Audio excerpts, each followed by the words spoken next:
dropping 2 points against the Brooklyn Nets, paying you 50 million for 2 points. Darumore is somewhere in his room crying right now and praying that he doesn't get fired. The Sixers sold us dreams. After getting Paul George, they literally made us feel like Meek Mill's popular song. I used to pray for times like this and nights like this. But I didn't know they were praying for nightmares like these. Yeah, welcome to the Postback Show. My name is Slimo. I'm here with Teddy. And we are going in deep on the Sixers and Paul George. My goodness, Paul George. I knew you were declining, but this is too bad. Dropping 2 points against the Brooklyn Nets. Paying you 50 million for 2 points. Darumore is somewhere in his room crying right now and praying that he doesn't get fired. Same for Nick Nurse as well. 2 points. How? Very terrible. Very, very, very terrible. Very terrible. I feel like this is going to end badly for the Sixers because the goal was to bring in a third scoring option in Paul George because your other third option scoring wasn't good enough, Tobias, so you sent him away. And now it's looking like Tobias was actually a premium deal you had because at least he was showing up, he was available. But there's no availability on the part of Paul George, and when he's on the floor, it looks like he doesn't care. There's been so many videos on weak side defense everywhere, on offense and on defense. There's no production. There's nothing. All he wants is to be done with the game, go on this podcast and rant about someone else's team, which is not right. Like, it's so wrong. And I feel bad for the Sixers because this is not what we planned for. We planned for Maxey, for Embiid, and for Paul George to lead us to a championship. And it looks like we won't even make the play-in, left alone make it to the playoffs. And They're currently 11th very bad in the Eastern Conference. That's how bad they are. After 64 games, in fact, after 54 games, the Sixers have lost 34 out of them. Come on. They are behind the Bulls. The Bulls who just traded away Zach LaVine and are trying to tank.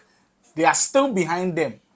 The only possible solution shuts down Embiid, shuts down Paul George, shuts down Tyrese Maxey for the season. Agree that this season is gone. Agree that this season is gone.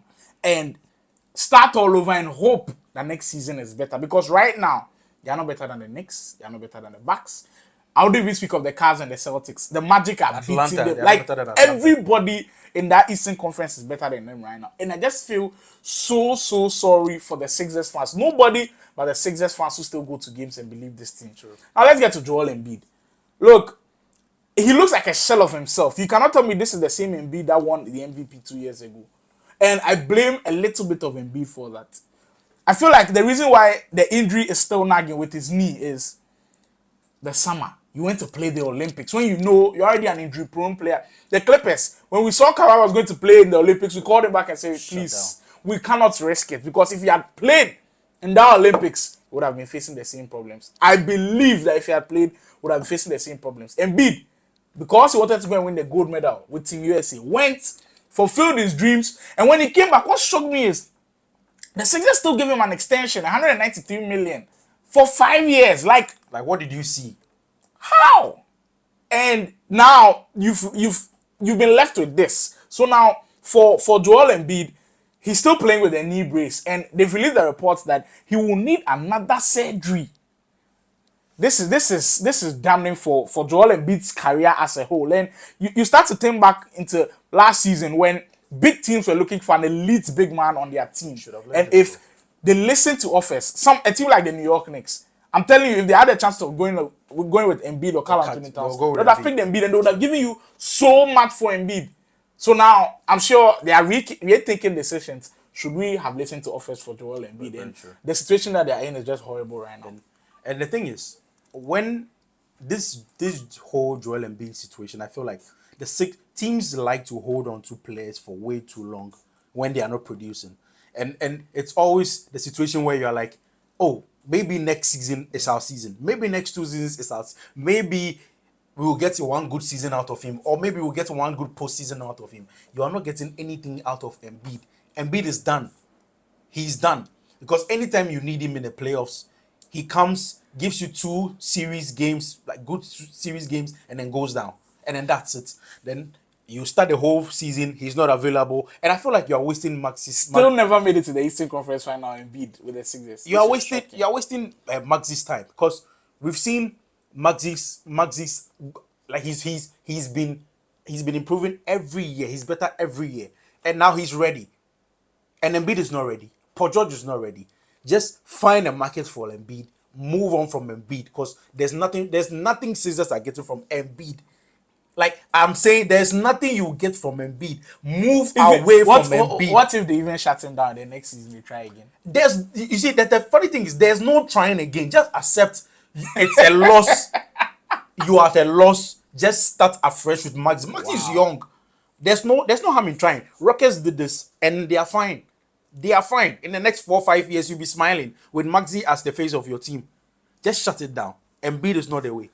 Wow, Embiid is that's not the that's a huge thing. But I actually feel like they have like one more chance. Oh, 'Cause come on. you paying Paul George, Come you paying on. Embiid, you just cannot let them go. You have to at least give it a try. And this season, I feel like they cannot give it a try. Steve Ballmer because already did this. We know. the thing is, when Paul George left to the Sixers, we were thinking what is happening to the Sixers now will happen to the Clippers, because everybody felt, oh, Kawhi wouldn't play majority of the games. James Harden, Zubac, and Norman Powell cannot hold that team well enough to contention. I guess the case, they are sitting in the West. They are contending at the very highest level, beating teams. And on the other end, Paul George, somewhere dropping 2 points against the Brooklyn Nets, not available. Every time making an excuse. This time, he said his pinky finger is hurt.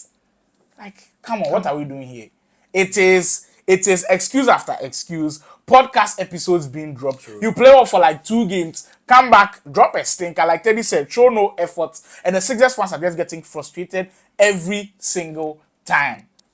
This is not it for Philadelphia. No. This is not it That's at not all. what they signed up for. It is not what they signed up for. Like it's bad. Like it's so bad.